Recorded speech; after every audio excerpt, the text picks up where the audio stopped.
What's going on, Paisanos? V here, coming at you, well, with another market watch today. You know, I know the market can be boring at times, especially in a stale meta. And a lot of people are going, V, what's there to buy? I have money burning hole in my pocket. I got Christmas money coming through.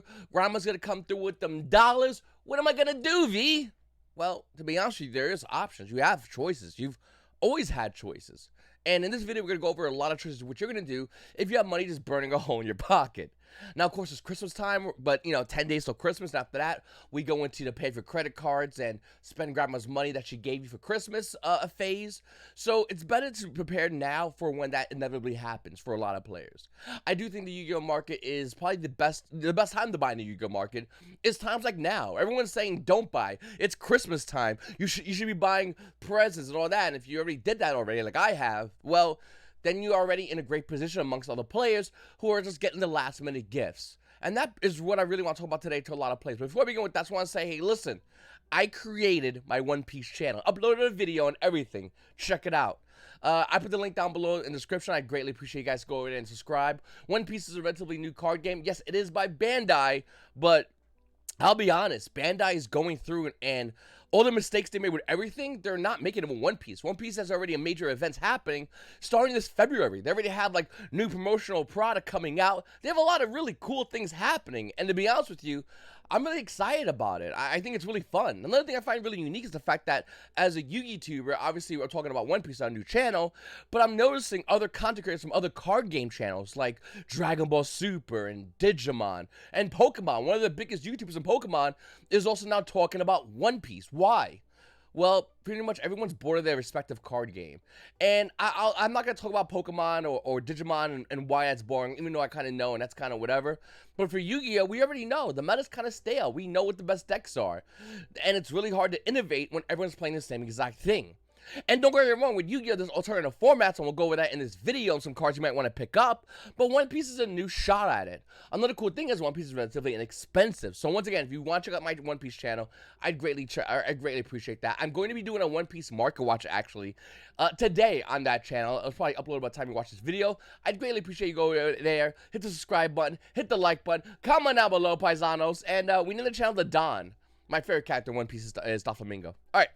So, let's talk about the Yu-Gi-Oh market, because one of the best cards in the game is Triple Tactics Talents. The craziest thing, and I'm not trying to get too conspiratorial, but the top players normally don't play this card, and then you see them in YCS, and then, oh look at that, it's in their main deck. Shocker.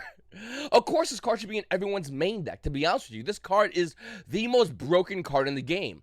And with its recent reprint off Magnificent Mavens, the card's $9. It's not expensive like it used to be. Don't get me wrong, yes, there's the Pharaoh's Rare and the Secret Pharaoh's Rare. They're roughly around $100. Starlight Rares are roughly around $700. But I'll be honest with you, I think that Talents is one of the best cards in the game.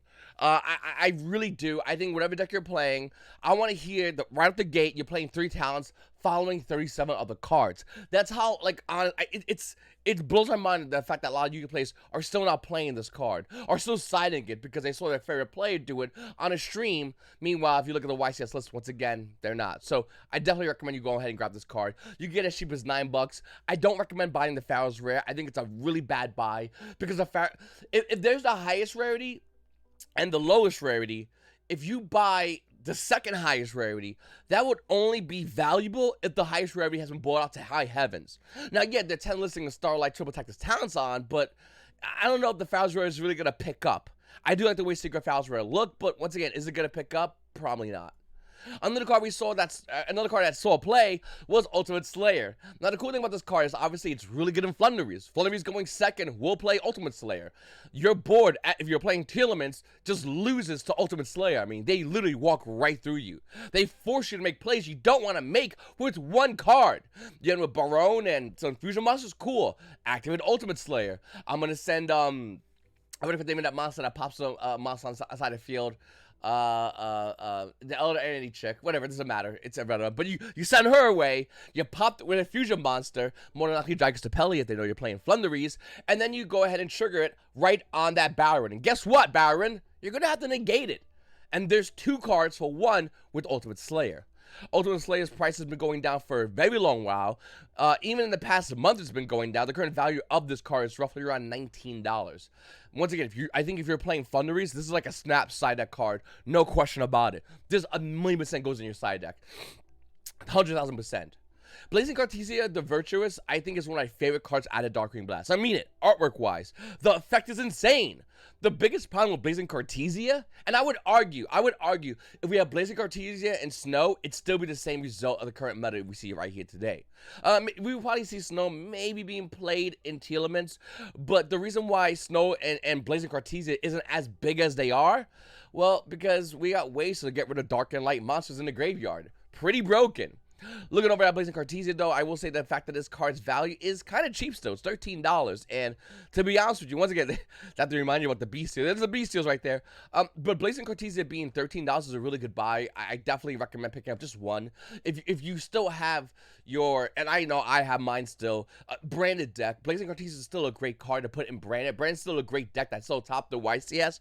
Despite the fact we saw Telements running around, someone said, you know what? You know what's really good? Fucking branded, bro. Like, wake up.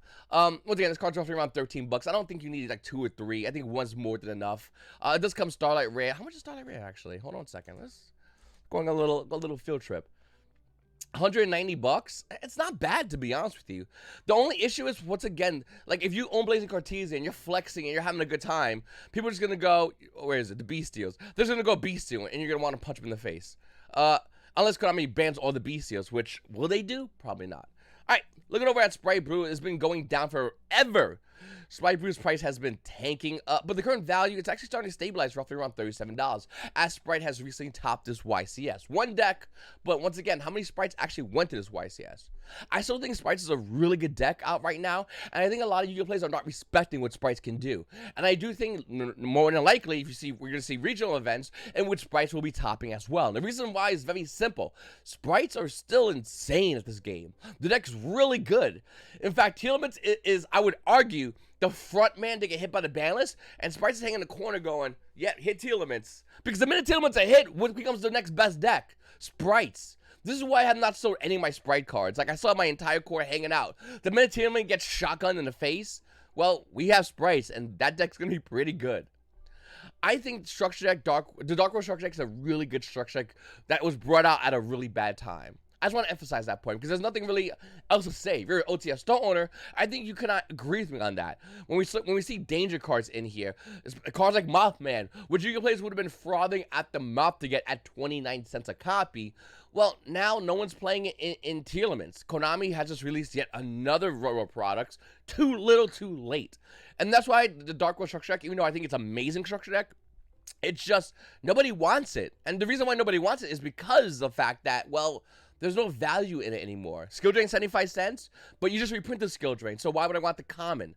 That's for commoners. That's for peasants. Like, I'll take the ultra rare, which is what, a quarter more? It doesn't really make much sense if you really think about it. Looking over at Bowser's Legend Crystal Revenge, let me go to highest. I had to reset my computer. Hold a second. Okay, Bowser's Legend Crystal Revenge. Konami went stir crazy with the Starlight Rares. We need to have an intervention, Konami, because you got to cut this shit out. Like, don't get me wrong, I like Starlight Rares. I like when you do Starlight Rares.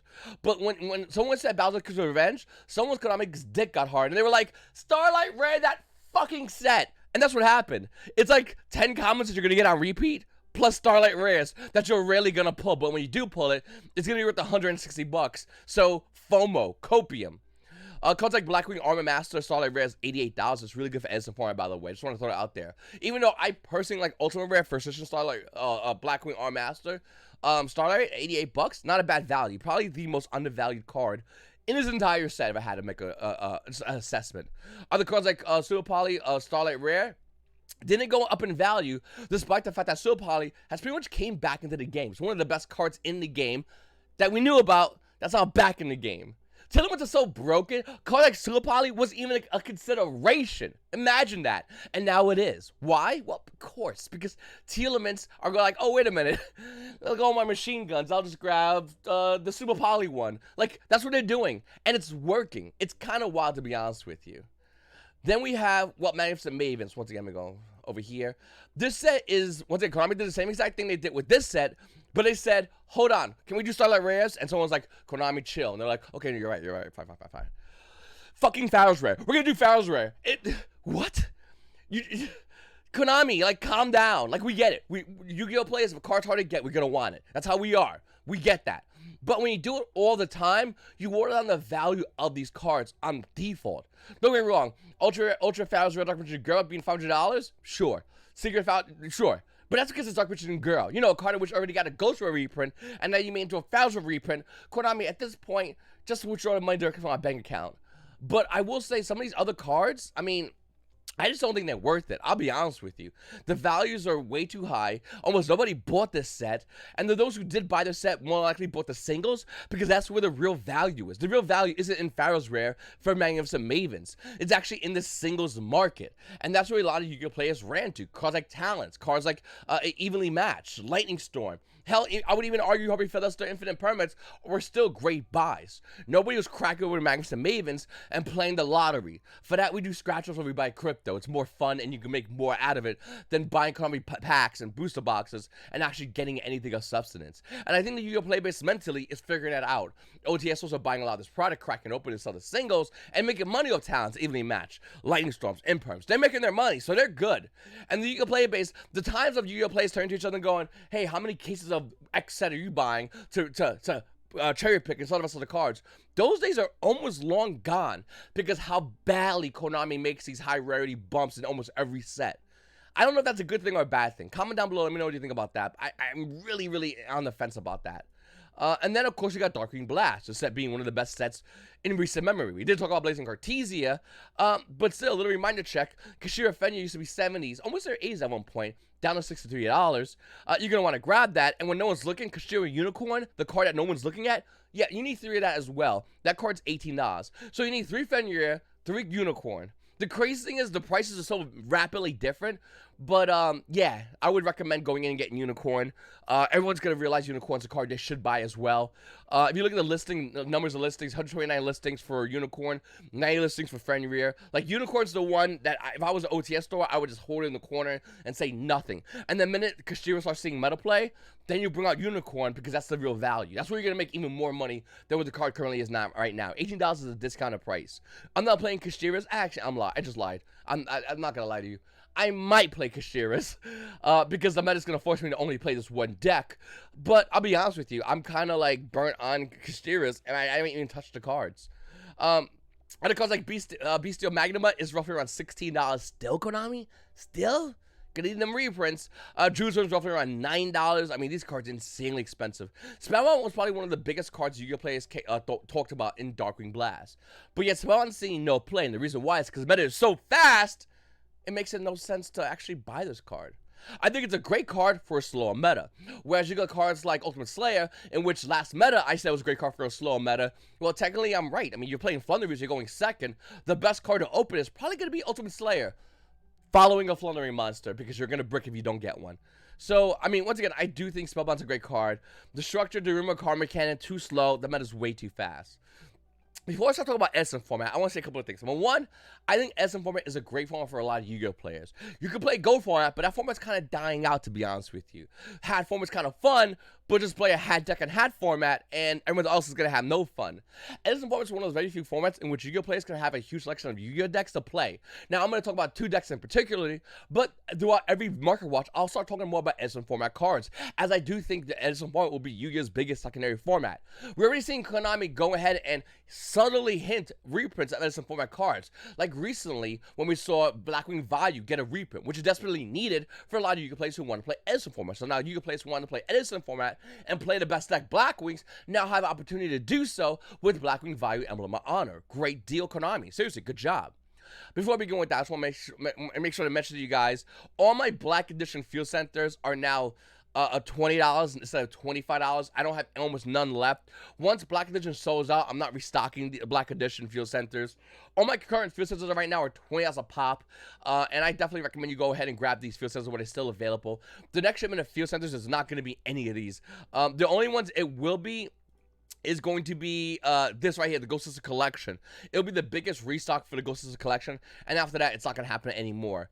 I'll be honest with you, I had fun doing this Field Center thing, and I'm kind of bored of just selling Field Centers online, and I might just do a sale in the future, maybe, you know, like 6 months from now, when I'm closing up on everything. But I'll be honest with you, the Field Centers sell out so fast, and when they sell out, it's really hard. It's if you bought, let's say, Spy Family your Field Center, there's a good chance nobody else has it in your locals. And when actually, where did you get it? And you say YGOPaisano.com, and they go to it, yeah, there's probably a good chance it might not be around. Pokemon Trainer Red or the Telements, which sold out so fast. Even the Ghost Sister Collection Field Centers, I guarantee you, if you had a Ghost Sister Collection Field Center, the whole collection, you go to your locals and you whip that out, no one's gonna know. Like, they're gonna be like, dude, where'd you get that? Go to YGOPaisano.com, it's sold out. What I'm trying to say is a lot of these Field Centers are going to be sold out and really hard to get soon. And I think I'm going to stop selling these eventually. I'm debating on it like 6 months out. And the reason why is because I want to focus more time and attention on other projects. My other projects meaning, well, my One Piece YouTube channel. I want to focus more time into that like I do with this Yu-Gi-Oh channel. I want to give equal time to the channels. And by sitting down and working on Field Center, it's just, you know, it's kind of, you know, working on ordering, it's boring. It's not fun. Selling these, whatever. And I really don't need the money. I'm kind of doing it to offer something to the Yu community that Yu community doesn't have. But I do think in time someone else will take the mantle and just do this what I'm doing. Maybe about 6 months. What do you think? Comment down below. Should I stop selling these? Either way, these are really hard to get. And they resell on eBay for insanely high prices. Just type in YGOPaisano. You'll see it. Like, people are buying these and reselling these. And you know what? Whatever. I was raised never to stop anyone's money or hustle. As long as you're not screwing over the Yu-Gi-Oh card game, you do your hustle and make your money. Good for you. Let's go by Edison format because it's probably my favorite thing to talk about right now. Edison format has the valuation on Edison format is so fun because you could get cards cheap but not ugly looking. Like, you can get Ultra Rare Judgment Dragon for $1.60. Like, it's one of the best cards to use in Edison format. You get the Secret Rare starting at $55. Probably be a lot more. And of course, the Ultimate Judgment Dragon, absolutely gorgeous. This card's running you roughly, let's see, $325. So you can see that the value gauntlet. There's the lowest rarity common for those who got like $10 but want to play Yu-Gi-Oh as a format. Mid-range with ultra rares, and there's a lot of those, by the way. And then you got the highest rating for Edison format decks. And to be honest with you, it doesn't really matter. It ain't like Gold format where, like, okay, if you want to play the deck use Metamorphosis, cool. That card's $10 now because Konami never reprinted it. It doesn't make much sense. But when you look at Edison format, it's had so many reprints. The opportunity to grab an Edison format deck, you probably have one already. You might not even know. It's really crazy. Other cards like Blackwing Value, Emblem of Honor, we talked about. Battle's Legend Crystal Revenge has this card right now at 15 cents. Once again, as a secret rare, absolutely gorgeous. It also came as a secret rare Legend Collection 5Ds, and that's $7. And then we have Bottomless Trap Hole. And here's what I like. Once again, Konami said, okay, the super rare is $135, but you can get secret rare for $250. You want commons? You want rares? Like, what rarity do you want? We more likely have it. And once again, it's a great opportunity for Yu-Gi-Oh players that want to play an alternative Yu-Gi-Oh format, but not feel like poppers when they play number commons because all the douchebags bought out all the other fellow Yu-Gi-Oh players bought out all the high rarity Go format cards, and they're insanely expensive, and Konami didn't reprint them, and they're hoarding, like, you ever seen that one kid, and I mean, I'm not sure I've seen them, that's why, I know there's multiple, I know there's more than one, but it had, like, you open his binder, and you see, like, 9 super rare Metamorphosis, and you just want to take a bat to his knees, because, like, what a waste, you're an idiot. I've seen those players, and those players absolutely annoy me, and I'm not saying it's not going to happen in Go format, it's probably happening already, but what I am saying is, for the Yu-Gi-Oh players that want to play an alternative Yu-Gi-Oh format, you don't have to spend a ton of money on a common card like Metamorphosis and other cards in Gold format. You can turn around, or Dimension Fusion, which hasn't had a reprint, which is at lowest $25. Like, you don't have to spend money in that crap anymore. You can turn around and buy Edison format cards and then have decent rarity and still get that value. Caius, I don't know why I told me Final Fantasy cards. Caius is another one. Once again, it has a ton of different print things. Obviously, Ultimate Rare is $225. That's insanely expensive. But you got Commons. You got Star 4 Rare. You got Gold Rare if you hate yourself. You got Rare. You got the Structure Deck Ultra Rare, which looks clean. That Structure Deck Ultra Rare, no joke, is insanely clean. And then you got the, is it showing here? The Duelist League promos, and they're kind of nice, to be honest with you. They're clean in a different way. The card actually just looks really nice and well rounded, whereas the Ultra Rare from the Structure Deck, it just has that OG feel to it, and either way, it looks really, really cool. Then we have Dark Eruption. Now this card is a Tetris and Black Wings. It came out Destiny Soldiers as a super rare for 5 cents. But if you want the original version, Dark Eruption, listen, nobody's looking at it right now. The price has slowly been increasing, and the value of this card has slowly been increasing as time goes on. But there's still a ton out in the market. If you want to get first version, though, it's going to start rising a lot more. But nevertheless, it's still a great card to get, and you can still get the Dark Saviors version, which is also the same rarity, super rare. And then we got Brain Control. Once again, tons of different rarities, but if you want an ultimate rare Brain Control, which is Brain Control is probably one of the. If you're like, V, what is the #1 Edison format card that I should get? And the reason I should get that card is because whatever Edison deck I build, I'm going to need it. The correct answer would be Brain Control Ultimate Rare First Edition out of Lost Millennium. This card right now, besides the foreign print things, is roughly around $173. You could get a near mint. I don't recommend it because the minute you put it in a sleeve and start playing with it, it goes lightly played. I don't care how soft your hands are. It's lightly played. People like to play those games where they put it as near mint, but whatever. Yeah, listen, I think this is a great card to pick up if you're looking to get in the Edison format and you do want to pick up a high rarity deck. Once again, Edison format has a ton of decks. I'm probably gonna build myself and slowly been working on building, I should really say. Black Wings, because it's one of my favorite decks in the game, and Lightsworn, another deck I really like a lot. If you get those 2 decks, there's also a third deck, just by only those 2 decks, called Twilight.